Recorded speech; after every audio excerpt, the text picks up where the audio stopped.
ಸಮಸ್ಯೆಗಳಿಗೆ ಪರಿಹಾರವನ್ನು ಕಂಡುಹಿಡಿದ ಒಳ್ಳೆಯದು ಆಗಿದೆ. ಈ ಒಂದು ಇಶ್ಯೂ ಆಗಿದೆ. ಖಂಡಿತ ಮಾಲೂರಿನ ಆ ಒಂದು ಘಟನೆಯನ್ನ ನಾವು ನಿಜವಾಗ್ಲೂ ಬೇಸರದಲ್ಲಿ ತೆಗೆದುಕೊಳ್ತಕ್ಕಂಥ ಒಂದು ಕೆಲಸವನ್ನ ಮಾಡ್ತೀವಿ. ಇವ್ರ ಹೆಸರು ವಿನಯ್ ಅಂತ ಅಂದ್ಬಿಟ್ಟು ಈತನ ಮೇಲೆ ಒಂದು ನ್ಯಾಯಾಧೀಶರು ಒಂದು ಕೇಸನ್ನ ಜಡಿದು ಜೈಲಿಗೂ ಕಳಿಸುವಂತ ಒಂದು ಪ್ರಯತ್ನವನ್ನ ಮಾಡಿದ್ರು. ಇದನ್ನ ಕಂಡಂತಹ ವಕೀಲರ ಸಂಘ ಚಕಾರವನ್ನ ಎತ್ತಿತು. ಒಬ್ಬ ಅಮಾಯಕ ಹುಡುಗನ ಮೇಲೆ ಒಬ್ಬ ನ್ಯಾಯಾಧೀಶರು ದುರ್ವರ್ತನೆಯನ್ನ ಮಾಡಿರ್ತಕ್ಕಂಥ ನ್ಯಾಯಾಧೀಶರ ವಿರುದ್ಧವಾಗಿ ಬೆಂಗಳೂರಿನ ವಕೀಲರ ಸಂಘದ ಅಧ್ಯಕ್ಷರಾದಂತಹ ವಿವೇಕ್ ರೆಡ್ಡಿ ಅವರು ಅದನ್ನ ಬೆಳಕಿಗೆ ತಂದ್ರು. ವಿವೇಕ್ ರೆಡ್ಡಿ ಅವರು ಏನಾದ್ರೂ ಬೆಳಕಿಗೆ ತಂದಿಲ್ಲ ಅಂತ ಅಂದಿದ್ರೆ ಈ ಹುಡುಗನ ಜೈಲು ಗಟ್ಟಿ ಇನ್ನು ಏನೇನ್ ಮಾಡ್ತಿರೋ ಗೊತ್ತಿಲ್ಲ. ಇದು ಉಳ್ಳವರು ಇಲ್ಲದರ ಮೇಲೆ ಮೆರಿತಕ್ಕಂಥ ಒಂದು ದರ್ಪಣೆ ಸರಿ. ಹಾಗಾಗಿ ನ್ಯಾಯಾಂಗ ವ್ಯವಸ್ಥೆಯಲ್ಲಿ ನಾವು ದೇವರ ಸಮಾನಕ್ಕೆ ಹೋಲಿಸ್ತೀವಿ. ಅಂತ ದೇವರ ಸಮಾನದಲ್ಲಿರ್ತಕ್ಕಂಥ, ಯಾಕಂದ್ರೆ ನಾವು ದೇವರುಗಳ ನಡೆದಾಡುವ ದೇವರುಗಳಂತೂ ಜೀವಂತ ದೇವರುಗಳಂತೂ ನಾವು ನೋಡಿಲ್ಲ. ಯಾರು ನ್ಯಾಯವನ್ನ ಕೊಡ್ತಾರೆ ಅವರನ್ನ ದೇವರು ಅಂತ ಅಂತೀವಿ. ಆ ಒಂದು ನ್ಯಾಯಾಲಯವನ್ನ ದೇವಸ್ಥಾನ ಅಂತ ತಿಳ್ಕೊಂಡಿರ್ತಕ್ಕಂಥವ್ರು ನಾವು. ಅದು ರೈತರಾಗಿರ್ಲಿ, ಕಾರ್ಮಿಕರಾಗಿರ್ಲಿ, ಜನಸಾಮಾನ್ಯರಾಗಿರ್ಲಿ, ನೊಂದವರಾಗಿರ್ಲಿ, ಯಾರೇ ಆದ್ರೂ ಸಹ ನಮ್ಗೆ ಯಾವ ಇಲಾಖೆಯಲ್ಲಿ ನ್ಯಾಯ ಸಿಕ್ಕಿಲ್ಲ ಅಂತ ಅಂದ್ರು, ಈವನ್ ಪೊಲೀಸ್ ಇಲಾಖೆಯಲ್ಲಿ ನ್ಯಾಯ ಸಿಕ್ಕಿಲ್ಲ ಅಂತ ಅಂದ್ರು ನಾವು ಕಡೆಯದಾಗಿ ಹೋಗ್ತಕ್ಕಂಥದ್ದು ನ್ಯಾಯಾಲಯದ ಮೊರೆ ಹೋಗ್ತೀವಿ. ನ್ಯಾಯಾಲಯದ ಮೊರೆ ಹೋಯ್ತು ಅಂತ ಅಂದ್ರೆ ಅಲ್ಲಿ ನಮ್ಗೆ ನ್ಯಾಯ ಸಿಗ್ತದೆ ಅಂತ ಒಂದು ಭರವಸೆ. ಆ ಭರವಸೆಯನ್ನ ಕೊಡ್ತಕ್ಕಂಥ ಒಬ್ಬ ನ್ಯಾಯಾಧೀಶ ದುರ್ವರ್ತನೆ ಮಾಡಿ ದೌರ್ಜನ್ಯದ ರೀತಿಯಲ್ಲಿ, ಅದು ಲೋಕ ಕಂಡಿರ್ತಕ್ಕಂಥದ್ದು, ನಾವೇನು ಹೇಳ್ಬೇಕಾದಲ್ಲ. ಅದುವೇ 4 ಗೋಡೆ ಮಧ್ಯದಲ್ಲ, ಹೊರಗಡೆ ನಮ್ಮ ಉಚ್ಚ ನ್ಯಾಯಾಲಯದ ನ್ಯಾಯಮೂರ್ತಿಗಳು ಸಹ ಅದು ಹೇಳಿದ್ದಾರೆ. ನಾಗಪ್ರಸನ್ನ ಅವರು, ಇದು ನ್ಯಾಯಾಧೀಶರು ಜನಸಾಮಾನ್ಯರಿಗೆ ನಾವು ಮಾದರಿ ಆಗ್ಬೇಕು, ಅಧಿಕಾರಿಗಳಿಗೆ ಮಾದರಿ ಆಗ್ಬೇಕು, ರಾಜಕಾರಣಿಗಳಿಗೆ ಮಾದರಿ ಆಗ್ಬೇಕು, ನೊಂದವರಿಗೆ ನ್ಯಾಯ ಕೊಡ್ತಕ್ಕಂಥ ಒಂದು ಕೆಲಸವನ್ನ ನಾವು ಮಾಡ್ಬೇಕೇ ವಿನಃ ಇವತ್ತು ನಾವೇ ದೌರ್ಜನ್ಯ ಮಾಡ್ಕೊಂತಾರೆ, ಜನಸಾಮಾನ್ಯರು ಯಾರ ಮೇಲೆ ನಂಬಿಕೆ ಇಟ್ಕೊಳ್ತಕ್ಕಂಥ ಒಂದು ಇದನ್ನ ಮಾಡ್ತಾರೆ ಅಂತ ಅಂದ್ಬಿಟ್ಟು ಅವರು ತಿಳಿಸ್ಕೊಟ್ಟಿದ್ದಾರೆ. ಹಾಗಾಗಿ ನಾನು ಮಾಲೂರು ವಕೀಲರ ಸಂಘದ ಏನು ಹುಡುಗನ ವಿರುದ್ಧವಾಗಿ ಮತ್ತೆ ನ್ಯಾಯಾಧೀಶರ ಪರವಾಗಿ ತಾವು ಸಮರ್ಥನೆಯನ್ನ ಮಾಡ್ಕೊಂಡ್ವಿ. ನೀವು ಆತ್ಮಾವಲೋಕನ ಮಾಡ್ಕೊಳ್ಳಿ. ನಾನು ಮೇಲ್ಕೋಟೆ ಬೆಟ್ಸ್ವಾಮಿಗೌಡ ನಿಮ್ ವಿರುದ್ಧವಾಗಿ ಮಾತಾಡ್ತಾ ಇಲ್ಲ. ಆತ್ಮ ಸಾಕ್ಷಿ ಅಂತಕ್ಕಂಥದ್ದು ಇರ್ತದೆ. ಯಾವುದು ಒಳ್ಳೇದು, ಯಾವುದು ಸರಿ, ಯಾವುದು ತಪ್ಪು ಅಂತಕ್ಕಂಥದ್ದು.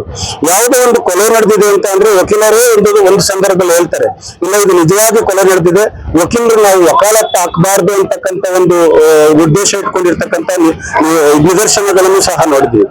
ಅಮಾಯಕನನ್ನ ಜೈಲುಗಟ್ಟುವ ಮುಖೇನವಾಗಿ ಯಾವ ಲಾಭವನ್ನ ನೀವು ಪಡಿತೀರಿ?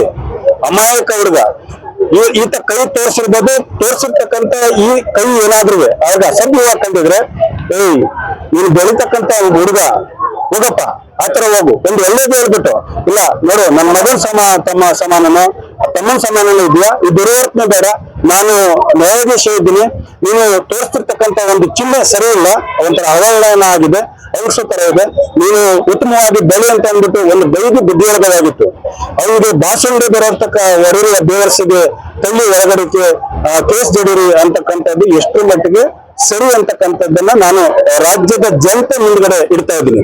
ಯಾಕೆಂದ್ರೆ ನಾವೆಲ್ಲ ಹೋರಾಟಗಾರರು ಎಲ್ಲೇ ಹೋದ್ರೂ ಸಹ ನ್ಯಾಯದ ಪರವಾಗಿರ್ತೀವಿ.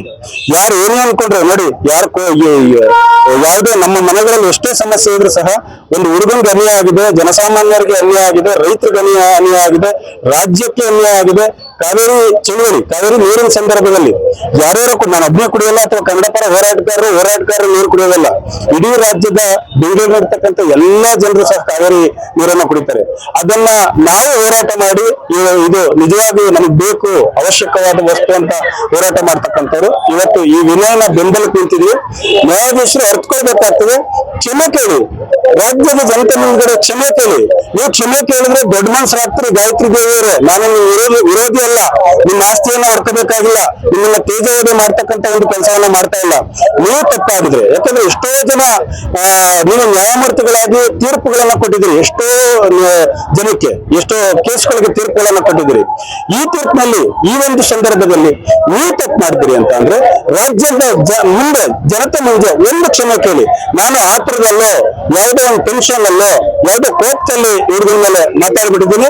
ಹಾಗಾಗಿ ಕ್ಷಮೆ ಇರಲಿ ಅಂತ ಅಂದ್ರೆ ನಿಜವಾಗ್ಲೂ ಇಡೀ ರಾಜ್ಯದ, ಇಡೀ ದೇಶದ, ಇಡೀ ನ್ಯಾಯಾಲಯದಲ್ಲಿ ನಿಮ್ಮ ಹೆಸರು ಅಜರಾಮರವಾಗಿರ್ತದೆ ಅಂತಕ್ಕಂಥ ಒಂದು ಮಾತನ್ನ ನಾನು ಹೇಳ್ತಾ ನನ್ನ ಮಾತು ಮುಗಿಸ್ತಾ ಇದ್ದೀನಿ. ನನ್ನ ಹೆಸರು ಮೇಲುಕೋಟೆ ಬೆಟ್ಸ್ವಾಮಿಗೌಡ, ರೈತ ಮತ್ತು ಕಾರ್ಮಿಕ ರಕ್ಷಣಾ ವೇದಿಕೆ ರಾಜ್ಯಾಧ್ಯಕ್ಷ. ಕಾನೂನು ನ್ಯಾಯಾಧೀಶ ಗಾಯತ್ರಿ ದೇವಿ ಅವರಿಗೆ ವಜಾಗೊಳಿಸಿ ಏತಕ್ಕಾಗಿ ಹೋರಾಟ ಮಾಲೂರು ನ್ಯಾಯಾಧೀಶ ಗಾಯತ್ರಿ ಅವರಿಗೆ ಮಾಲೂರು ನ್ಯಾಯಾಧೀಶ ಗಾಯತ್ರಿ ಅವರಿಗೆ ಭ್ರಷ್ಟ ಪೊಲೀಸ್ ಅಧಿಕಾರಿ ರಂಗಪ್ಪ ಅವರಿಗೆ